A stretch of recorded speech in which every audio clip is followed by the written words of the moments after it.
دوستو مفتی سلمان ازہری کے چاہنے والوں کے لیے سب سے بڑی خوشی کی خبر ابھی جو سامنے آئی ہے ہم آپ کو بتانے جا رہے ہیں، جس خبر کو سننے کے لیے حضرت کے چاہنے والے نہ جانے کتنے دنوں سے انتظار میں تھے۔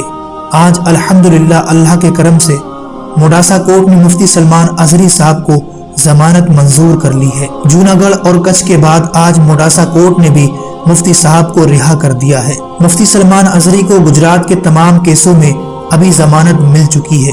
یہ لیٹسٹ فوٹو سامنے آ رہی ہے جس میں کورٹ کا آرڈر موجود ہے اور یہ کورٹ کا آرڈر لے کر سیدھے سابرمتی احمد آباد روانہ ہو چکے ہیں، جہاں مفتی سلمان ازہری صاحب کو جیل سے رہا کیا جائے گا اور فلائٹ کے ذریعے سے بہت جلد مفتی صاحب ممبئی روانہ ہو جائیں گے۔ یہ خبر اس وقت سوشل میڈیا پر تیزی کے ساتھ شیئر کی جا رہی ہے۔ مفتی سلمان ازہری صاحب کے بھائی کا بھی اس پر بیان آ چکا ہے۔ ان کے بھائی کا کہنا ہے کہ جب تک کوئی آفیشیل اپڈیٹ سامنے نہ آئے، جب تک کوئی بات پر یقین نہ کرے، مفتی صاحب کو آپ اپنی دعاؤں میں یاد رکھیں اور جلد حضرت ہماری نگاہوں کے سامنے ہوں گے۔ کوئی اتنا بڑا مسئلہ بھی نہیں تھا جس کے ذریعے مفتی سلمان ازہری صاحب کو پھنسایا گیا۔ آئے دن لوگ اسلام پر زبان درازی کرتے رہتے ہیں، اپنی زہر والی زبان اگلتے ہیں۔ آئے دن لوگ اسلام پر زبان درازی کرتے ہیں، لیکن اگر مسلمان ایک شعر بھی پڑھتا ہے تو ان کے دل پر لگتا ہے۔ حضور پاک کی بارگاہ میں یوں کہو، شافی و نافی ہو تم، وافی و کافی ہو تم، درد کو کر دو دوا، تم پہ کروڑوں درود۔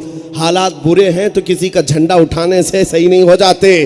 آؤ بارگاہ مصطفیٰ میں یوں کہو، یا رسول اللہ تم ہو حفیظ و مغیث، کیا ہے وہ دشمن خبیث، تم ہو تو پھر خوف کیا، تم پہ کروڑوں درود۔ اگر نبی پاک ساتھ ہیں تو پھر خوف کیا ہے، کسی کی جے وجے کیوں پکارے، کیا غرض ہم کو، ہمیں کافی ہے سید اپنا نعرہ، یا رسول اللہ ہمیں کافی ہے سید اپنا نعرہ۔ بس میرے عزیزوں، میری گفتگو کا خلاصہ یہ ہے، ختم اس بات پہ کرتا ہوں، حالات کی سنگینیوں کو دیکھ کر کے ان وقت کے دھاروں میں بدل جانے کا نام ایمان نہیں ہے۔ مسلمان کبھی طوفانوں میں بہتا نہیں ہے، آندھیوں میں بھی کھڑا رہ جاتا ہے۔ ٹل نہ سکتے تھے جو جنگ میں اڑ جاتے تھے، پاؤں شیروں کے بھی میدان سے اکھڑ جاتے تھے۔ حق سے سرکش ہوا کوئی تو بگڑ جاتے تھے، ارے تیغ کیا چیز ہے، ہم توپ سے بھی لڑ جاتے تھے۔ یہ مسلمانوں کی شان تھی، نہ ان کو دریاؤں کی موجوں نے روکا کبھی، نہ تیز و ترار طوفانوں نے روکا کبھی، نہ یورپ کے سخت میدانوں نے روکا، نہ افریقہ کے تپتے ہوئے صحراؤں نے روکا۔ یہ بڑھتے گئے، جس کو اقبال کہتا ہے، تھمتا نہ تھا کسی سے سیل رواں ہمارا، کسی سے رکتا نہیں تھا سیل رواں ہمارا۔ حالات کی وادیوں میں بہہ جانے کا نام مسلمان نہیں ہے، طوفانوں سے ٹکرانے والے کا نام غلام مصطفیٰ ہوتا ہے۔ اسی لیے سچ کہا ہے کسی نے، باطل کے تلوے چھاٹنے والوں کی تاریخ نہیں لکھی جاتی، باطل سے آنکھوں میں آنکھیں ڈال کر بات کرنے والے کی تاریخ لکھی جاتی ہے۔ آج تمہارے ساتھ یہ معاملہ ہے، اس لیے جمے رہو، ڈٹے رہو اور اس دین پر قائم رہو۔ میں کسی کے چھیڑ چھاڑ کی بات نہیں کر رہا، زبردستی جا کر کے کسی کی چوٹی کھینچو، کسی کو پکڑو، نہیں، ہمارا مشن ہی نہیں ہے۔ ہم تو صرف اتنا کہتے ہیں، اپنا سب کچھ گنبد خضرا کل بھی تھا اور میرے نبی سے میرا رشتہ کل بھی تھا، اور اس پر جمے رہو میرے عزیزوں، ہم دوسروں کی بات ہی نہیں کر رہے ہیں۔ حضور پاک کے دربار میں انہیں جانا انہیں مانا، نہ رکھا غیر سے کام، للہ الحمد میں دنیا سے مسلمان گیا۔ آؤ اس بات پر گفتگو ختم کرتے ہیں۔